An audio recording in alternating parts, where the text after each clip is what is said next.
ಮೈಸೂರು ಅರಮನೆಯಲ್ಲಿ ಶಿವರಾತ್ರಿ ಸಂಭ್ರಮ ಮನೆ ಮಾಡಿದೆ. ಅರಮನೆಯ ತ್ರಿನೇಶ್ವರ ದೇಗುಲದಲ್ಲಿ ವಿಶೇಷ ಪೂಜೆಯನ್ನ ಕೂಡ ಈಗ ಸಲ್ಲಿಸಲಾಗಿದೆ. ಶಿವಲಿಂಗಕ್ಕೆ ಸುಮಾರು 11 ಕೆಜಿ ಚಿನ್ನದ ಮುಖವಾಡವನ್ನ ಇಲ್ಲಿ ಹಾಕಿದ್ದಾರೆ.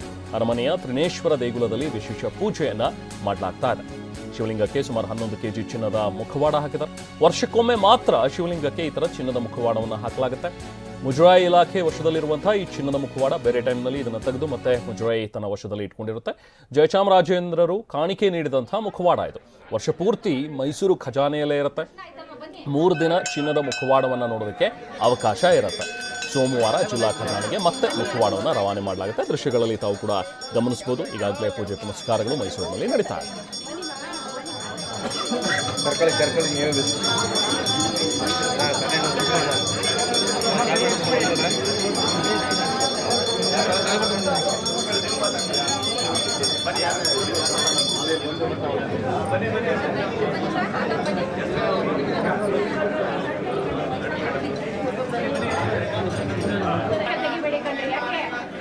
ನಿಮ್ಮ ಉಬ್ಬಿದ ರಕ್ತನಾಳಗಳ ಸಮಸ್ಯೆಗೆ ಎವಿಸ್ ಆಸ್ಪತ್ರೆಯಲ್ಲಿ ಕೇವಲ 30 ನಿಮಿಷದ ಲೇಸರ್ ಚಿಕಿತ್ಸೆಯೊಂದಿಗೆ ಮುಕ್ತಿ ಹೊಂದಬಹುದು. ಹೆಚ್ಚಿನ ವಿವರಗಳಿಗಾಗಿ ಸಂಪರ್ಕಿಸಿ 8088837000.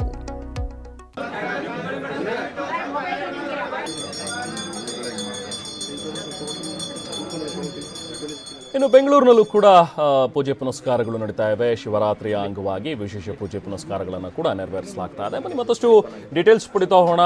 ನಮ್ಮ ಪ್ರತಿನಿಧಿ ಮೈಸೂರಿನಿಂದ ಈಗ ನಮ್ಮ ಜೊತೆಗೆ ರಾಮ್ ಜಾಯ್ನ್ ಆಗ್ತಾ ಇದ್ದಾರೆ. ಹಾಗೆ ಬೆಂಗಳೂರಿನ ದೇವಾಲಯದಿಂದ ನಮ್ಮ ಪ್ರತಿನಿಧಿ ಶುಭಶ್ರೀ ಜಾಯ್ನ್ ಆಗ್ತಾ ಇದ್ದಾರೆ. ಮಾತಾಡ್ತಾ ಹೋಗೋಣ. ನಿಮ್ಮಿಬ್ಬರಿಗೂ ಮೊದಲನೇದಾಗಿ ಶಿವರಾತ್ರಿ ಹಬ್ಬದ ಶುಭಾಶಯಗಳು. ಮೊದಲು ರಾಮ್, ನಿಮ್ಮ ಹತ್ರ ನಾನು ಮಾತಾಡ್ತೇನೆ. ರಾಮ್, ಮೈಸೂರಿನಲ್ಲಿ ಈಗ ಚಿನ್ನದ ಮುಖವಾಡವನ್ನು ಹಾಕಿರುವಂಥದ್ದನ್ನು ನೋಡ್ತಾ ಇದ್ವಿ ಶಿವನಿಗೆ.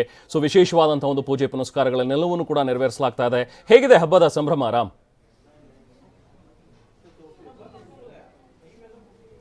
ಖಂಡಿತವಾಗಿ ರೆಹಮಾನ್, ನಾಡಿನೆಲ್ಲೆಡೆ ಶಿವರಾತ್ರಿ ಹಬ್ಬವನ್ನು ಸಡಗರ ಸಂಭ್ರಮದಿಂದ ಆಚರಿಸಲಾಗ್ತಾ ಇದೆ. ಸಾಂಸ್ಕೃತಿಕ ನಗರಿಯಲ್ಲಿ ವಿಶೇಷವಾಗಿ ಈ ಹಬ್ಬವನ್ನು ಆಚರಿಸಲಾಗ್ತಾ ಇದೆ. ನಾವೀಗ ಮೈಸೂರಿನ ಅರಮನೆಯಲ್ಲಿರುವಂತಹ ತ್ರಿನೇಶ್ವರ ದೇಗುಲದಲ್ಲಿದ್ದೇವೆ. ನೀವು ನೋಡ್ತಾ ಇರಬಹುದು ತ್ರಿನೇಶ್ವರ ದೇಗುಲವನ್ನ. ವಿಶೇಷ ಅಂತ ಹೇಳಿದ್ರೆ ಇಲ್ಲಿ ಚಿನ್ನದ ಮುಖವಾಡವನ್ನ ಶಿವಲಿಂಗಕ್ಕೆ ಧಾರಣೆ ಮಾಡಲಾಗ್ತದೆ. ವರ್ಷಕ್ಕೆ ಒಮ್ಮೆ ಮಾತ್ರ ಈ ಒಂದು ಶಿವನ ಒಂದು ಚಿನ್ನದ ಮುಖವಾಡವನ್ನು ನೋಡಲಿಕ್ಕೆ ಅವಕಾಶ ಸಿಗ್ತದೆ. 1953ರಲ್ಲಿ ಜಯಚಾಮರಾಜೇಂದ್ರ ಒಡೆಯರ್ ಅವರು ಹರಕೆಯನ್ನ ಕಟ್ಟಿಕೊಂಡಿದ್ರು. ತಮ್ಮ ಪುತ್ರ ಸಂತಾನ ಆದಂತಹ ಶ್ರೀಕಂಠದತ್ತ ನರಸಿಂಹರಾಜ ಒಡೆಯರ್ ಅವರು ಹುಟ್ಟಿದ ಸುಸಂದರ್ಭದಲ್ಲಿ 11 ಕೆಜಿಯ ಚಿನ್ನದ ಮುಖವಾಡವನ್ನ ಈ ಒಂದು ತ್ರಿನೇಶ್ವರ ದೇಗುಲಕ್ಕೆ ನೀಡಲಾಗ್ತದೆ. ಸದ್ಯ ಮುಜರಾಯಿ ಇಲಾಖೆಯ ವಶದಲ್ಲಿ ಇದೆ.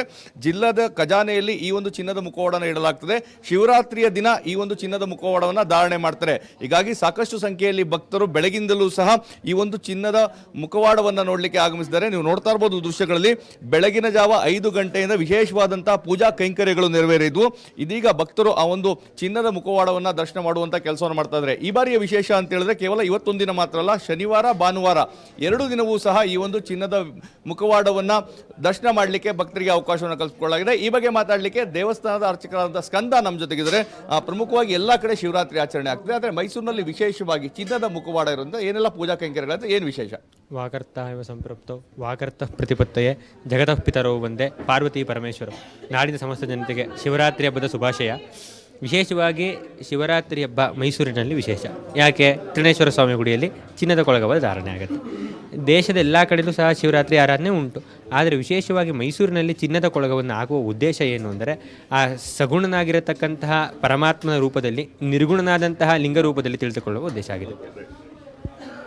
ರೆಹಮಾನ್, ಇದು ದೇವಸ್ಥಾನದ ಅರ್ಚಕರ ಮಾತು. ದೇಶದೆಲ್ಲೆಡೆ ಶಿವರಾತ್ರಿ ಹಬ್ಬವನ್ನು ಆಚರಿಸಿದ್ರು ಸಹ ಸಾಂಸ್ಕೃತಿಕ ನಗರಿ ಮೈಸೂರಿನಲ್ಲಿ ವಿಶೇಷವಾಗಿ ಆಚರಿಸಲಾಗ್ತದೆ. ಯಾಕಂದ್ರೆ ಇದಕ್ಕೆ ಕಾರಣ ಆ ಚಿನ್ನದ ಮುಖವಾಡ ಅಂತಾನೆ ಹೇಳ್ಬೋದು. ರೆಹಮಾನ್, ಎಸ್ ರಾಮ್, ಹಾಗೆ ಹೋಲ್ಡಲ್ಲಿರಿ, ಮತ್ತೆ ಮಾತಾಡ್ತಾನೆ. ಈಗ ಶುಭಶ್ರೀ, ನಮ್ಮ ಪ್ರತಿನಿಧಿ ಗವಿಗಂಗಾಧರೇಶ್ವರ ದೇವಸ್ಥಾನದಿಂದ ನಮ್ಮ ಜೊತೆಗೆ ಸಂಪರ್ಕದಲ್ಲಿದ್ದಾರೆ. ಎಸ್ ಶುಭಶ್ರೀ, ಅಲ್ಲಿ ಹೇಗಿದೆ ಹಬ್ಬದ ಕಳೆ, ಹೇಗಿದೆ ಸಂಭ್ರಮ? ಜನ ಈಗಾಗಲೇ ಬರ್ತಾ ಇದಾರ ಅಲ್ಲಿ ಪೂಜೆ ಪುನಸ್ಕಾರಗಳಲ್ಲಿ ತೊಡಗಿರುವಂಥದ್ದು? ಹೇಗೆ ಹಬ್ಬದ ಕಳೆಗಟ್ಟಿದೆ ಅಲ್ಲಿ?